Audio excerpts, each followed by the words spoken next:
Welcome to In the Blue, our Facebook Live. We are excited today. We're starting a new format, and this is Trending Topics. And our show today features, of course, my two cohorts. We've got Joseph Stith and Dr. Scott Frogley, who combined, we're pressing on 100 years of clinical experience here, boys. Thanks for pointing that out. Some of us are what a great. Some of us are pushing younger. Some of us are pushing that trend higher than others, but you know, I'm going to give that to you, Joseph. Yeah. Today's topic is probably the biggest trending one. I know from talking to both of you, this question comes up probably more than anything else, and that's bonus systems, bonus systems, bonus systems.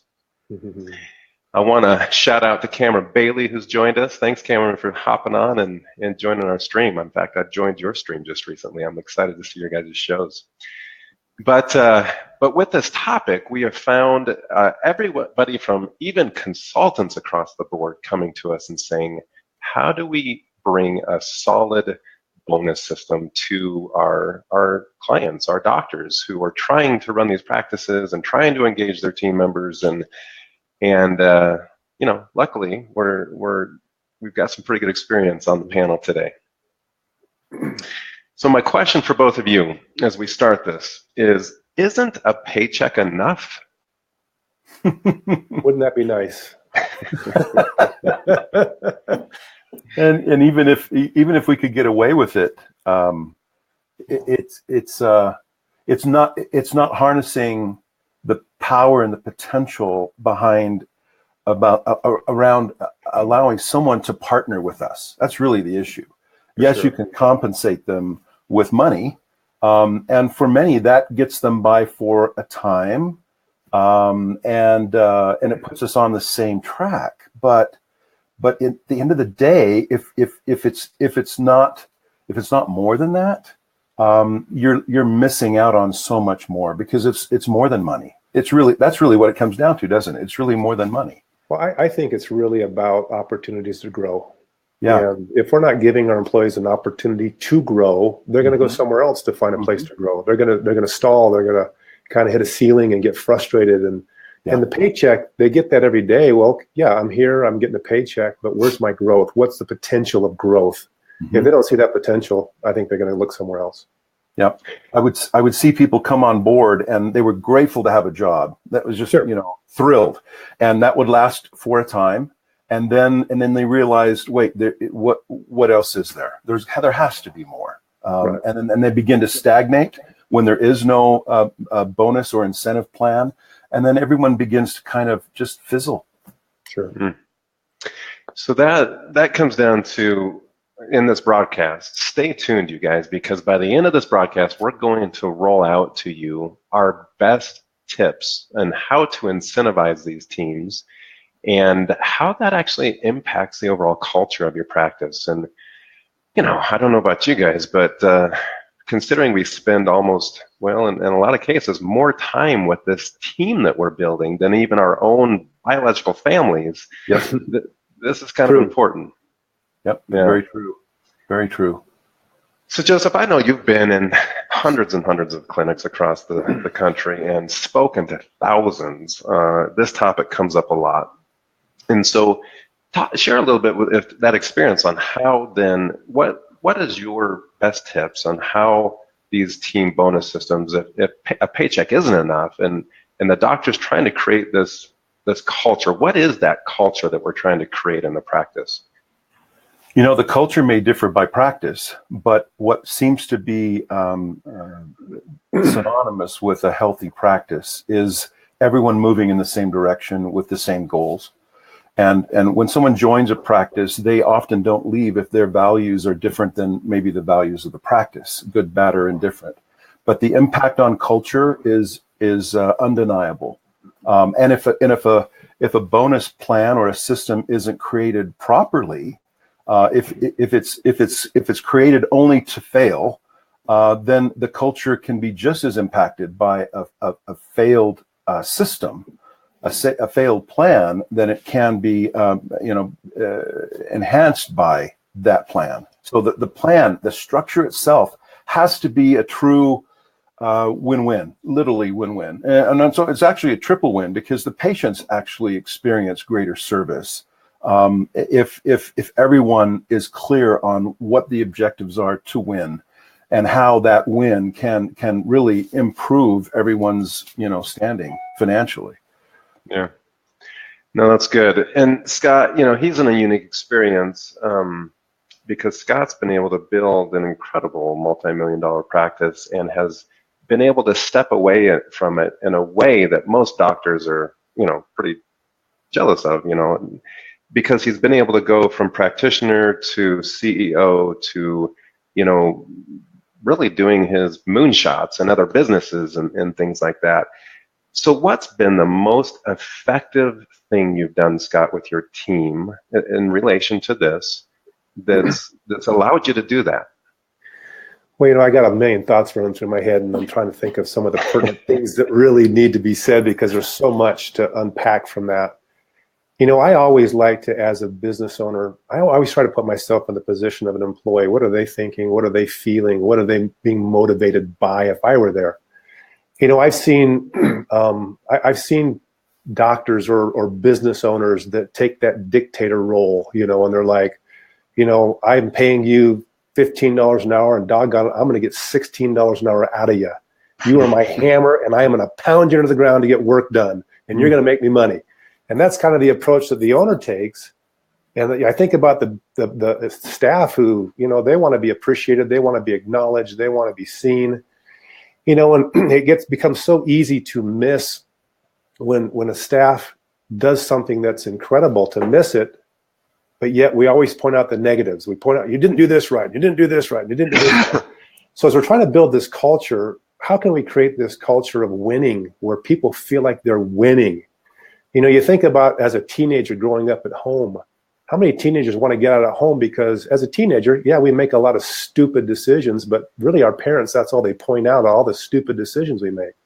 And so by the time you're ready to pack up and get out of the house and go. Well, how many employees are doing the same thing if we just point out all of the stupid things that they're doing? That's a good point. They're packing and going. They don't want to stick around. It's the same analogy, isn't it? Yeah. So if we can really begin to create an environment where they are rewarded for winning, of course we want to correct.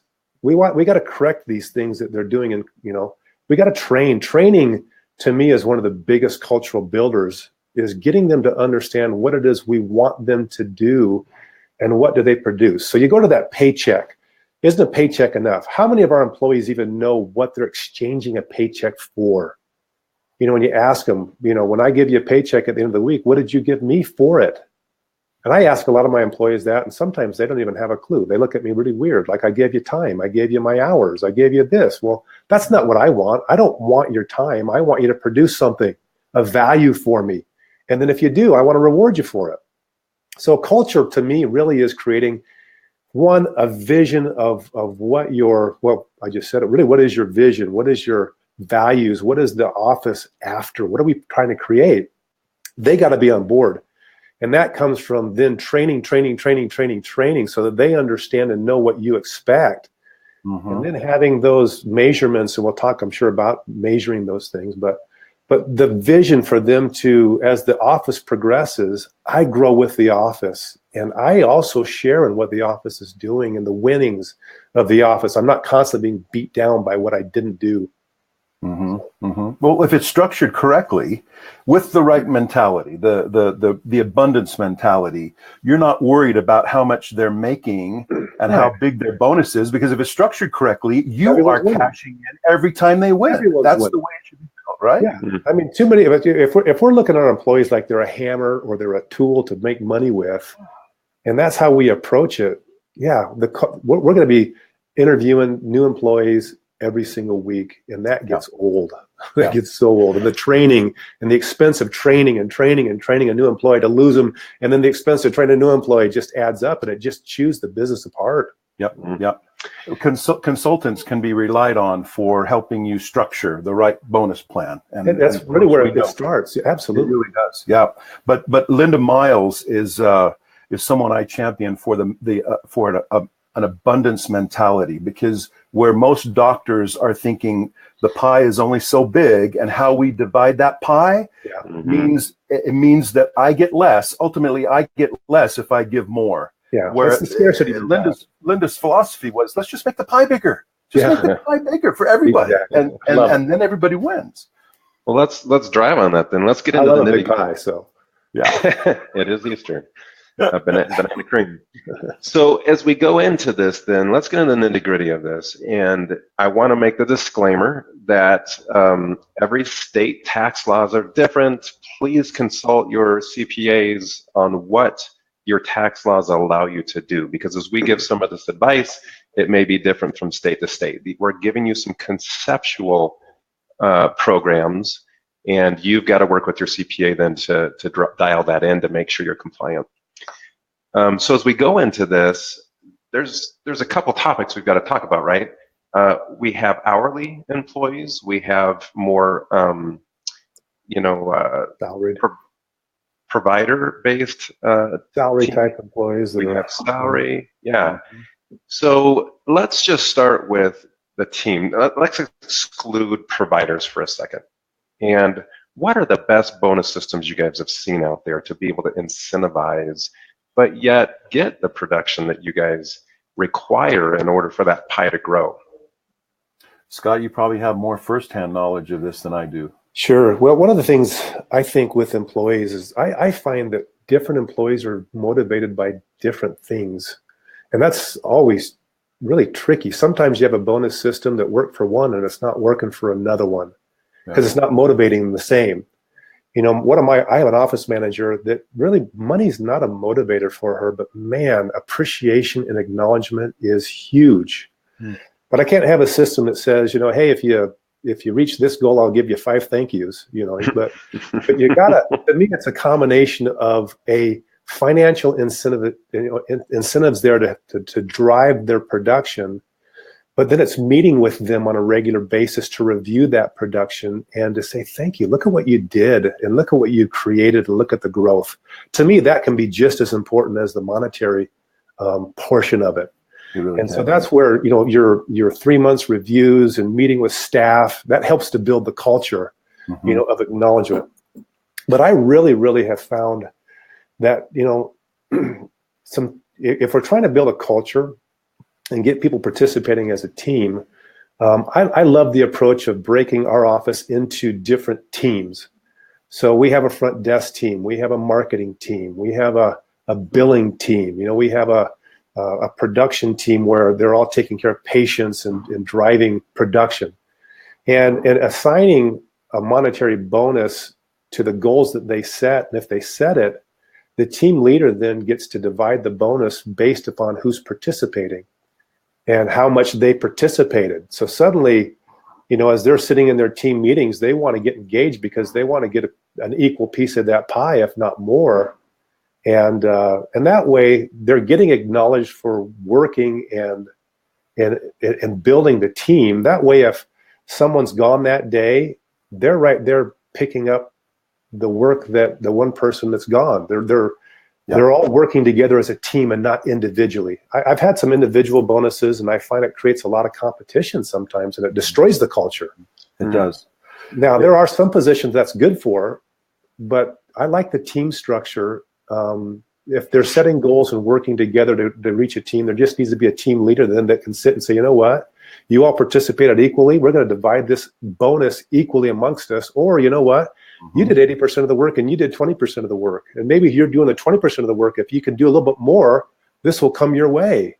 And there's that team, you know, that team building and that team culture.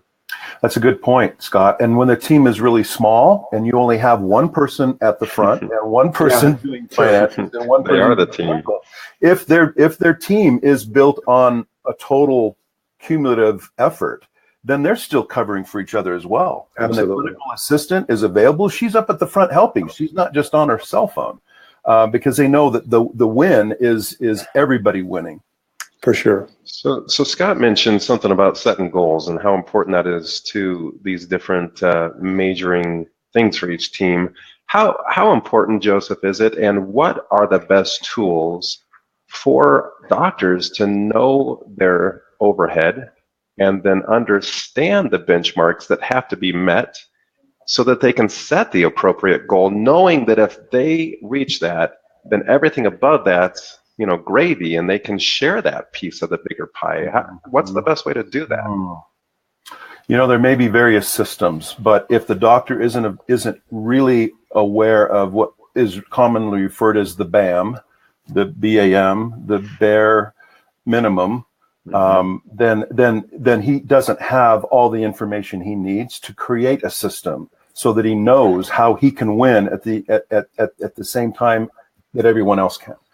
Because the team should never win at the expense of the doctor. And I've seen that system built so many times.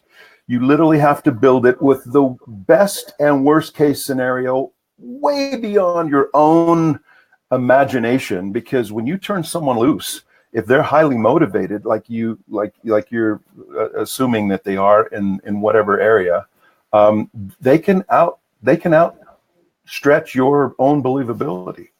And that should be a good thing, not a bad thing. The worst thing you can do is rely on a system whereby everybody bonuses, but now we have to change the bonus system because we paid out too much, because we broke our budget. Well, that's just not beginning with the end in mind. And that system, whatever you're referring to there, is really the common thread through everything. Cory, I think the foundation and adding to that is you've got to have data. Without data, you're functioning with a blindfold on. And it's like Joseph said, you create a bonus system that you got to start to adjust because you didn't have the right data to figure it out in the first place. And one of the worst things you can do to destroy culture is to reward somebody who's not producing, because all you get is less production because they're like, hey, I'm getting paid anyway.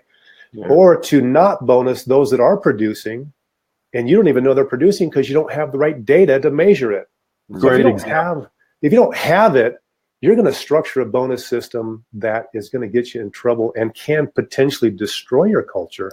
Mm-hmm. So you got to have the language of business as data. You got to have those numbers in front of you. You got to know what your business is doing and where those numbers are and who is producing what.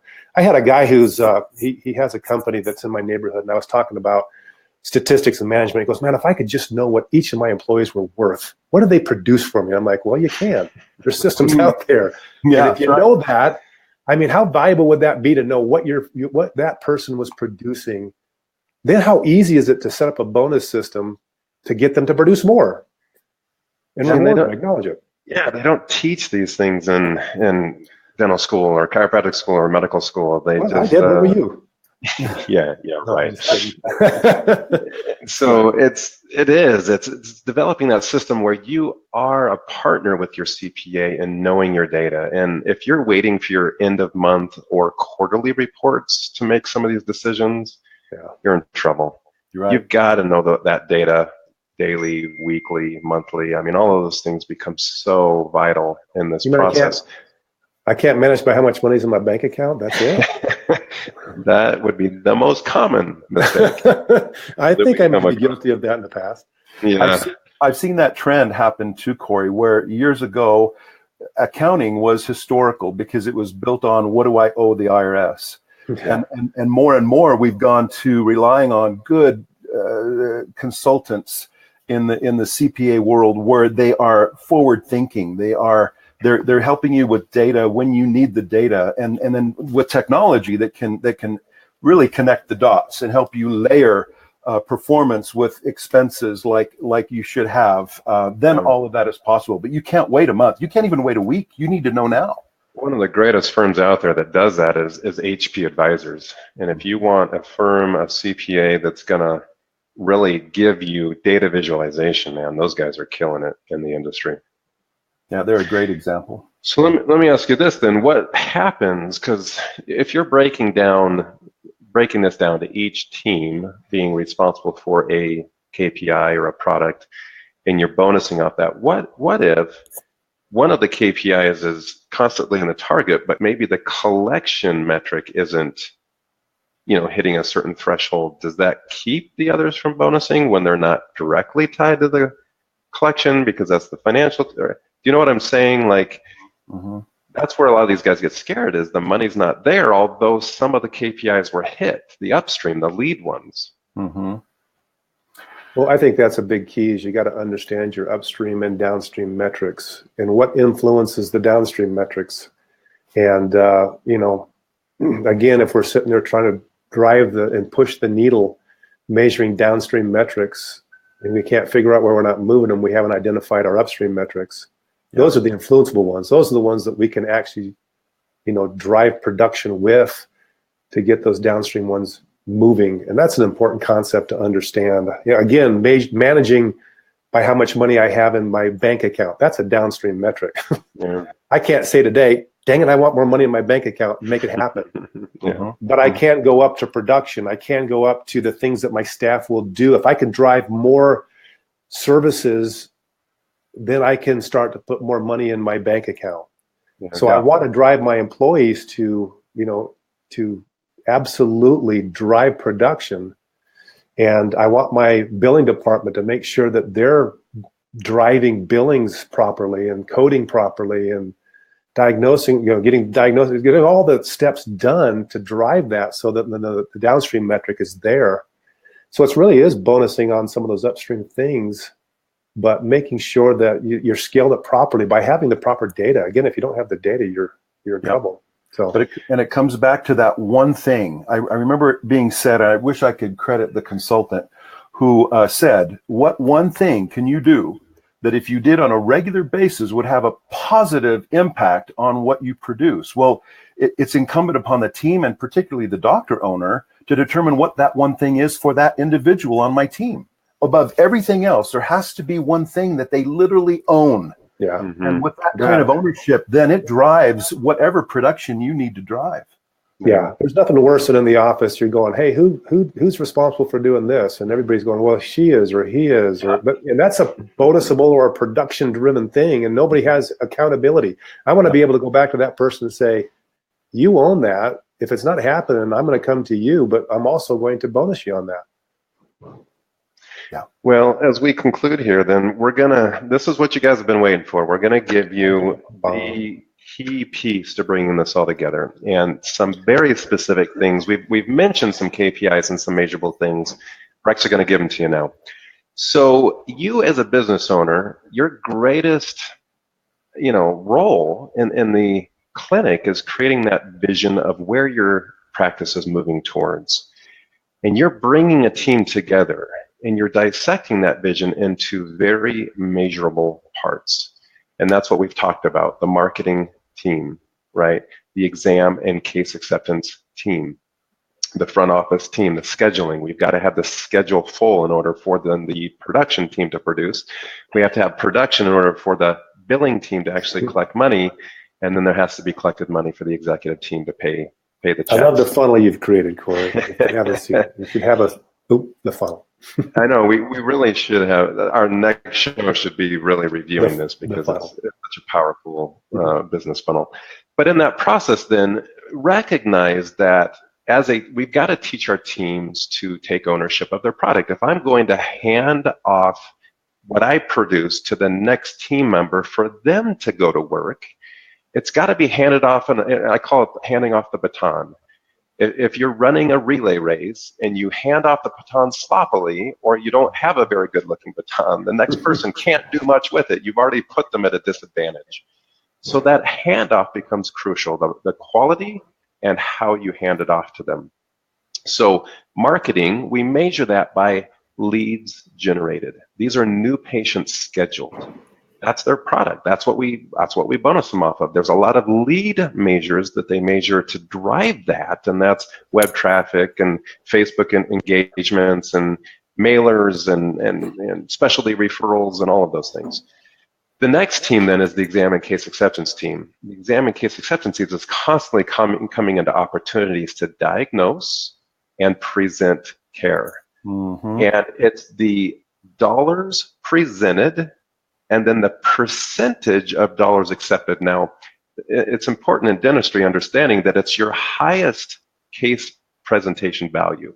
So if your highest case presentation value is a $14,000 plan, but they only accepted the second best at the $10,000, we still compare it to the 14,000. That was the opportunity. Mm-hmm. And we just want to measure on an ongoing basis, where is our case presenters at? Are they coming in at closing 60%, 70% of the highest value presented? Once you get that benchmark, then you can really begin to understand where that bonus range should come in. Yeah. Then we get into scheduling, and ideally it's what chair time or what volume of a provider's schedule is full. And too often we see a lot of clinics just get complacent on the pipeline of flow of patients, new care plans, new case presentations being accepted, and they lose their recare emphasis. They lose their reactivation emphasis. And what percentage of my database is actually engaging in my practice within the last 6 months, 12 months, and 18 months? That's your measurables. If they've gone past 18 months, you probably lost them. Yeah. And so you've got to engage them in those time frames. And again, the further it goes out, the less chance you're going to have to re-engage. So what percentage of that database is there? That's the scheduling team. Mm-hmm. Mm-hmm. Provider team then is what is your total production? And we look at production per provider if there's multiple providers. And then we look at average hourly production. And we want to drive that. And if the baton is handed to them, meaning a full schedule, then they go to work and they become efficient. And Scott has said this time after time. One of his great mentors taught him this, and that is doctor plus patient equals money. It's not doctor plus paperwork. It's not doctor plus emptying garbage cans. It's not doctor doing payroll. It's being with the patient. It's driving those services. And then, of course, the finance team, it's percent of production collected. Now, again, if you're insurance, that's going to be a different percentage than if you're a cash-based, fee-for-service practice. So we can't give you what the benchmark should be. You've got to figure that out. Use a little work on your part. And that is, we produce this. On average, we're collecting this. Where should we be? How can we close that gap and move the needle? And with incentive programs, you'll see that gap start to close. And then it's your bonus. Now, don't forget, you've got to bonus yourself in this whole picture. Meaning, if there's more money at the end of the day, we've kept overhead low. That's your job as the executive. And we've driven these programs. There's going to be a nice bonus for you at the end of the day. What is that? What do you reinvest back into the practice? What do you continue to grow your vision in this whole piece? So that's my tip of the day, Scott and Joseph. Go ahead, Scott. Okay. So my tip, I stood in front of my employees the other day in a staff meeting, and I asked them real quickly, I'm not in production every day. I'm not in the front desk every day, and you guys see things I don't. What are the top 5 things that we could do right now to improve our production, to improve flow in the office? Man, they boom, boom, boom, boom, boom. I was like, whoa, where did that come from? I wasn't ready for it. But it was phenomenal, the feedback they gave me. And they were engaged. It was their decisions, and they saw it. And I watched the culture change. I watched them get excited. When you're looking at bonuses and you're looking at some of this, to me, if we can, first of all, get our employees to understand what are they producing, not just they're here for a paycheck and they're just hanging out, but what do they produce? As soon as they identify what they produce, then it's helping them to come up with the ideas of how to get that production.